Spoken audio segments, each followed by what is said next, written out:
ऋषिमुनियों की पावन धरती, देश धर्म का नाता है।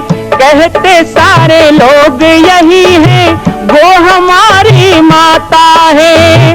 जाग उठो ओ भारतवासी, जाग उठो ओ भारतवासी, गौ पर छुरियां चलती हैं। बंद करो गौ माँ की हत्या, सारी जनता कहती है।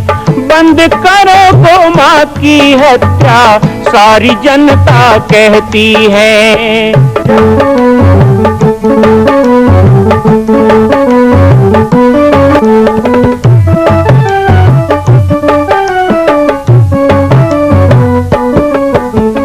जगह जगह पर बूचड़ खाना, लाखों गौएं कटती हैं।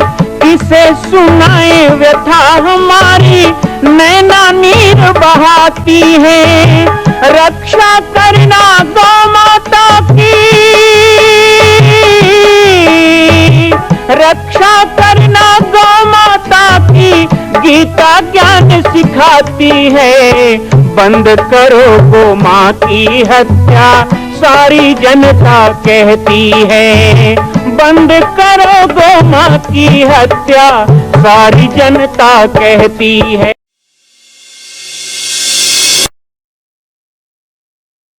जय श्री राम, जय गो माता, जय गोपाल। आज सर्वसिद्ध शक्तिपीठ श्री जामड़ी पाटेश्वर धाम से मुझे आप सबके सम्मुख कुछ विषय रखने के लिए आना पड़ा। जैसा कि आप सभी जानते हैं कि पूरे विश्व में भगवान राम के लाखों मंदिर हैं, और छत्तीसगढ़ में जिसने जन्म लिया, ऐसी गौरवमयी छत्तीसगढ़ की बेटी माता कौशल्या का एक भी कोई विशाल मंदिर नहीं है। ये 15 वर्षों से श्री जामड़ी पाटेश्वर धाम, जिला बालोद, छत्तीसगढ़ में मां कौशल्या का मंदिर बन रहा है। 3 मंजिल का 108 फीट ऊंचा, 65 फीट चौड़ाई और 136 फीट लंबाई का यह मंदिर, जिसकी क्षमता लगभग 10,000 लोगों के बैठने की होगी। इस मंदिर के निर्माण को राजस्थान के ठोस पत्थरों से किया जा रहा है। इस निर्माण में कई बाधाएं आती हैं, निर्माण रुका हुआ है, लेकिन अब निर्माण को पूर्ण करने के लिए त्रिवर्षीय संकल्प महाअभियान की यह श्रृंखला चल पड़ी है। सैकड़ों लोग इसमें जुड़ रहे हैं। मैं एक बार आप सबसे भी निवेदन करूं, जिस तरह हमने अयोध्या में बनने वाले रामलला के मंदिर के लिए तन मन धन से साथ दिया, वैसे ही छत्तीसगढ़ में बनने वाले मां कौशल्या के पावन धाम के निर्माण में मुक्त हस्त से दान दें। 3 साल के लिए आप एक निश्चित राशि का संकल्प करके हमारे नीचे चल रहे मोबाइल नंबर पर व्हाट्सएप करें। आप 5103 वर्ष तक, 11,003 वर्ष तक, 21,003 वर्ष तक, क्षमता हो तो 1 लाख रुपए, 11 लाख रुपए, 5 लाख रुपए भी कर सकते हैं। याद रखिएगा, यह अवसर अब 2-3 वर्षों तक ही मिलेगा, क्योंकि आने वाले 2-3 वर्षों में इस मंदिर का निर्माण पूर्ण कर लिया जाएगा और शिखर चढ़ेगा। माता कौशल्या गोद में रामलला को लेकर बैठेंगी। मैं राम बालक दास महात्यागी पूरे प्रदेश और पूरे देशवासियों से निवेदन करूंगा कि मेरे इस छोटे से विनय और मेरे प्रयास को आप अपना। खान पान गलत है, मांसाहार करते हैं, यहाँ बार बार अच्छी बातें सुनोगे तो मन में थोड़ा संकोच तो होगा कि देखो कितनी अच्छी बात कह रहे। हम मनुष्य हैं, हिंसा नहीं करना चाहिए, हम कर रहे हैं। सुन रहे हैं तो भी नहीं सुधर रहे हैं, हमारी गलती है, हमको सुधर जाना चाहिए। जब जागो तभी सवेरा, कोई गलत नहीं है। जो हुआ हुआ छोड़ो, रही गई सो गई, रही सो राख, जो गया सो गया, रही सो राख। आज जागो तो अभी सवेरा। ऐसे बहुत सी बातें तो ऐसे मन में आता है तो उसको तत्काल उसी समय संकल्पबद्ध हो जाओ। हाँ, आज से कोई बताने की जरूरत नहीं है। मैं कभी नहीं कहता, आपने कभी देखा है, मैं कभी हाथ नहीं उठवाता कि कौन कौन ये नहीं करोगे हाथ उठाओ, कौन कौन आज कसम खाते हैं हाथ उठाओ, ऐसे मैं नहीं करता। एक बार भाटापारा में रामदेव बाबा आए थे, याद है? मैं भी साथ में था, मंच में बैठा था। बलौदा बाजार में आए थे, मैं मंच में बैठा था, तो बोले हाथ उठाओ, आज के बाद कौन कौन तम्बाकू नहीं खाओगे, बीड़ी नहीं पियोगे। ऐसे रामदेव बाबा चिल्लाए। अब रामदेव बाबा है भैया, पहली बार देखे रहे, सब जोश में आ गए, ओ पूरा हाथ उठा दिए। मैं बगल में बैठा था, मैं कहा बाबा जी इनका कोई भरोसा नहीं। ये छत्तीसगढ़िया वो लोग हैं जो एक दिन में 1000 बार गौ कसम, माँ कसम, गौ कसम, इनका क्या भरोसा कर रहे। और मस्त हम पंडाल से नीचे उतरे और बाबा रामदेव जी और हम स्कॉर्पियो में बैठे थे बीच की सीट में। और जैसे ही पंडाल से निकल रहे थे, अब एकदम सुबह सुबह 5 बजे बुलाए थे रामदेव जी, ठंडक दिन था, अब चुलुक तो लगा होगा, तो 3-4 लोग गेट में ही धूक रहे थे। रामदेव जी देखिए ये क्या है, मैं कहा यही लोग तो कसम खाए। छत्तीसगढ़िया नीचट रहा, कहाँ सब ले बढ़िया, अभी बढ़िया नहीं बने हो, अभी हम कोशिश कर रहे हैं बनाने का। नारा बस मत लगाओ, नारा लगाते रहोगे ना तो नारा ही बचेगा, बाकी पजामा नहीं बचेगा, वही हाल हो गया। हम जो करते हैं कोई संकल्प अपने मन में आया, मन को गवाही बनाओ। ये हमारा मन है ना, यही तो हमारा दर्पण है, हमें दिखाने वाला। जग से चाहे भाग ले कोई, मन से भाग न पाए। इसलिए भगवान कृष्ण ने कहा मन ही तुम्हारा शत्रु है, मन ही तुम्हारा मित्र है। मन से बड़ा कोई मित्र आपका नहीं हो। संसार में जितने मित्र हैं ना वो छोड़ जाएंगे। पति पत्नी को छोड़ जाए, पत्नी पति को छोड़ जाए, बेटा बाप को छोड़ जाए, बाप बेटा को छोड़ जाए, भाई भाई को छोड़ जाए, गुरु चेला को छोड़ जाए, चेला गुरु को छोड़ जाए। लेकिन आपका जो मन है, भगवान ने बहुत सुंदर चीज दिया है, बहुत बढ़िया। संसार में 2 ही चीज तो भगवान ने अच्छा दिया है, फिर भी रोते रहते हैं भगवान ने क्या दिया, भगवान ने क्या दिया। बहुत कुछ दिया, लेकिन सबसे बढ़िया कीमती चीज आपको दिया है। एक तो तन दिया है, ये शरीर दिया हमको, जिस शरीर को कहते हैं बड़े भाग्य मानुष तन पावा। तन, तन को कहा है ना, बड़े भाग्य मानुष तन पावा, सुख दुर्लभ। ये देवताओं को भी दुर्लभ है, और इतना देवताओं को दुर्लभ शरीर भगवान ने हमको दे दिया, फिर भी हम भगवान से शिकायत करते हैं क्या दिया भगवान ने, क्या दिया। सब तो दिया आपको। तन के बाद मन, धन भगवान ने नहीं दिया है, ये अपने तन के मेहनत से और अपने मन की लगन से आप जितना चाहे कमा भी सकते हो और जितना चाहे गंवा भी सकते हो। धन ईश्वर नहीं देता है, भगवान देते हैं पहले तन, उसके बाद मन। अब ये दोनों चीज पाने के बाद भी कोई अपने आप को कंगाल समझता हो, ये दोनों चीज पाने के बाद भी कोई अपने आप को गरीब समझता हो और भगवान से शिकायत करता हो, तो ऐसे लोगों को गोस्वामी तुलसीदास जी राम कथा में कहते हैं सकल पदार्थ है जगमाही, कर्महीन नर पावत नहीं। आप कर्म ही नहीं करते, आप तन और मन का सही उपयोग नहीं करते हैं, और दोनों का उपयोग नहीं करने के कारण आपके द्वारा किए जाने वाले कर्म विफल हो जाते हैं, और आपके पास सब कुछ रह के भी कुछ नहीं है, कुछ नहीं है, ऐसे होते रहते हैं। दोनों का अच्छा उपयोग करो, तन का बढ़िया उपयोग करना चाहिए, मन का बढ़िया उपयोग करना चाहिए। भगवान ने दोनों चीज हमको दे दिया, लेकिन सबसे बढ़िया मन दिया है। वो मन ही साक्षी है, मन ही मित्र है, मन ही गवाही है। इसलिए जब मन में कोई संकल्प आता है तो किसी को बताने की जरूरत नहीं है, दुनिया को बताने का क्या। आप अपने मन में संकल्प कर लो कि हाँ मैं ये करूँगा, हाँ मैं ऐसा रहूँगा, हाँ मैं सुधरूंगा, हाँ मैं ऐसा अच्छा जीवन जीऊँगा। आप सोच लो कि मैं नर से नारायण बनूंगा, तो आप नारायण भी बन सकते हो, इतना आपके पे ताकत है। नर से नारायण और नारी से नारायणी बनने के लिए आपके मन का संकल्प ही पर्याप्त है। भगवान ने कह दिया इस संकल्प से बड़ा कुछ। तो हम तो यही कहते हैं कि सत्संग में आप आते हो, राम कथा में आते हैं, यहाँ भगवान आते हैं, बिल्कुल आते हैं। रामायण का सृजन कैसे हुआ, रामायण का निर्माण कैसे हुआ, तो वही कथा है। कहते हैं कि गोस्वामी तुलसीदास जी को भगवान से मिलना था।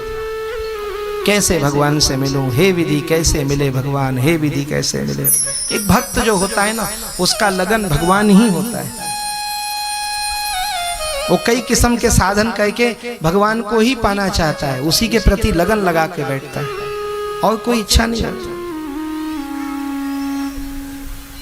कामी नारी पियारी जिमी, लोभी के प्रिय दाम, तिमि रघुनाथ निरंतर, प्रिय लागहु मोहि राम। वो एक कामना, एक इच्छा करता है भगवान कैसे मिले, वो लगन होती है। एक जन्म में नहीं मिले तो दूसरा जन्म लेते हैं, दूसरे जन्म में ना मिले तीसरा जन्म लेते हैं। आप चाहे कितनों भी जन्म हमको भटका लो, लेकिन हम आपका पीछा नहीं छोड़ेंगे, हम तो आपको पाके रहेंगे। ऐसे सच्चे लगन से लगे रहेंगे। और लगन कितनी, तो हमारे संतों ने अद्भुत कह दिया। एक संत सारा जीवन भजन करते रहे, भगवान को देखना, भगवान को देखना, भगवान को देखना, लेकिन देख नहीं पाए, मृत्यु हो गई। कहते हैं उन्होंने हठ योग के द्वारा अपना प्राण त्याग दिया। हठ योग होता है अपने आप प्राण त्याग देना। ये संसारी लोग नहीं कर सकते, उसको तो पता ही नहीं चलता कब मर जाए। इस करवट सोया है, उस करवट लेगा भी नहीं, इसका भरोसा। सुबह तो होगी, पर हमारी होगी कि नहीं ये भी नहीं पता है।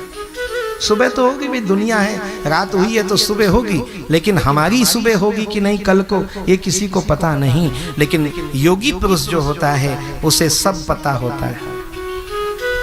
स्वेच्छा प्राण त्याग दिया। गंगा जी में गए और शवासन लगाया, पद्मासन लगाया, जल के ऊपर हो गए और श्वास रोक लिया, प्राणांत हो गया। और चील कौवे उसके शरीर को नोच नोच कर खाने लगे। वो संत उस असहनीय पीड़ा को भी सह रहे हैं। उनको लगा कि शायद अंत समय भगवान मिलेंगे। उन्होंने सुना था कि जैसी मति अंत गति, जैसे जीवन भर हमारा मति होता है ना, अंत में वैसी गति होता है। जिंदगी भर गलत काम किए हो तो अंत में सदगति, सदकर्म करोगे तो सदगति, कुकर्म करोगे तो कुगति। ये दुनिया का नियम, मैं नहीं कह रहा, ये रामायण कह रहा है मेरा। आजकल कोई मरने लग जाए तो कहते हैं लाओ लाओ गंगा जल लाओ, गंगा जल लाओ, इसके मुंह में डालो। अब वो दांत में दांत जमा लिया, तब भी खोलो, दो आदमी मुंह खोलो, डालो, पाइप में डालो।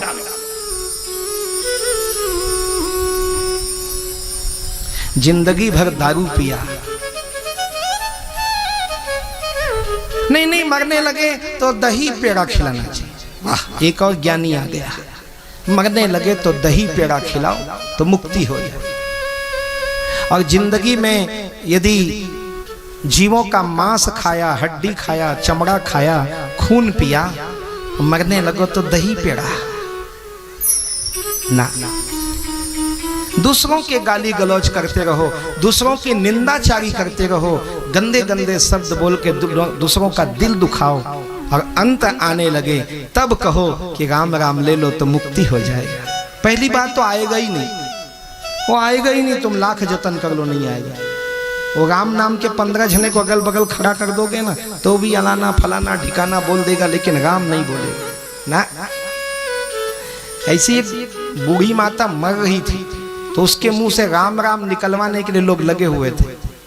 ये कौन है तो बोले कांसी है, ये कौन है तो घासी है, ये कौन है तो मुरली है, ये कौन है तो बंसी है, ये कौन है तो उसी लाइन में पति राम को खड़ा कर दिया कि बुढ़िया मरने वाली, कम से कम पति राम है तो बोल दे। जब धक्का मार के उसको सामने लाए, ये कौन है, बोले चंपक घर वाला है।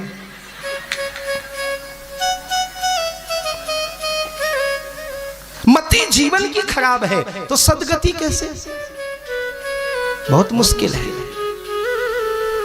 हमारी जो मति है ना वो कर्म से बनती है, ध्यान रखना, कर्म से।